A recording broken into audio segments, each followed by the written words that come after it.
తెలియజేసుకున్నాను అధ్యక్ష. జేసీ రెడ్డి గారు.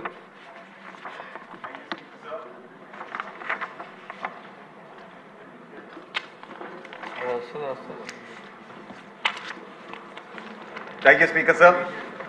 సార్ పొద్దున్న మా కాలువను ఆల్రెడీ తుంగభద్ర డ్యామ్ గురించి మాట్లాడారు. నేనేందంటే కోరేది ఈరోజు మాకు రావాల్సిన వాటా ఏదైతే ఉందో అది రాకోకుండా ఉంది. దయచేసి తద్వారా నేను మంత్రి గారిని అడిగేది ఏంటంటే మాకు రావాల్సిన వాటా పైన కొంచెం దృష్టి సాగించండి. అదేవిధంగా దిగువనున్న నియోజకవర్గాలు ముఖ్యంగా తాడిపత్రి, సింగనమల్ల, గుంతకల్కి లైనింగ్లు లేక మాకొచ్చే 6 ఎకరా సరిపోయేంత నీరు కూడా మాకు రావట్లేదు. పెద్దలు ఎప్పుడు అనేవారు బిందె సేద్యం నీరు ఇచ్చినా కూడా మేము రాష్ట్రానికి అప్పిచ్చే సామర్థ్యం మా రైతులకు ఉందని చెప్పేసి నిన్నగాక మొన్న ఒక కుర్రాడు వచ్చాడు నా దగ్గరికి అధ్యక్ష. దాదాపు తన వయసు 39 ఉంటుంది, నాకంటే ఒక 2 ఏళ్ళు చిన్నాడు. మరి ఆ కుర్రోడు వస్తాను నేను ఫస్ట్ అడిగిండేది ఒకటే కదా అధ్యక్ష, ఏంపా ఎంతమంది పిల్లలు ఉన్నారు నీకు అని అడిగా.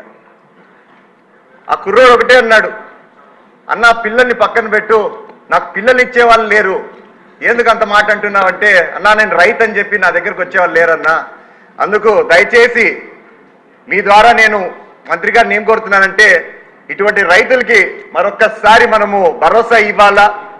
దయచేసి మాకు రావాల్సిన నీటి వాటర్ పైన దృష్టి సాగించమని మరొక్కసారి మీ ద్వారా తెలియజేసుకుంటాను అధ్యక్ష. ధన్యవాదాలు.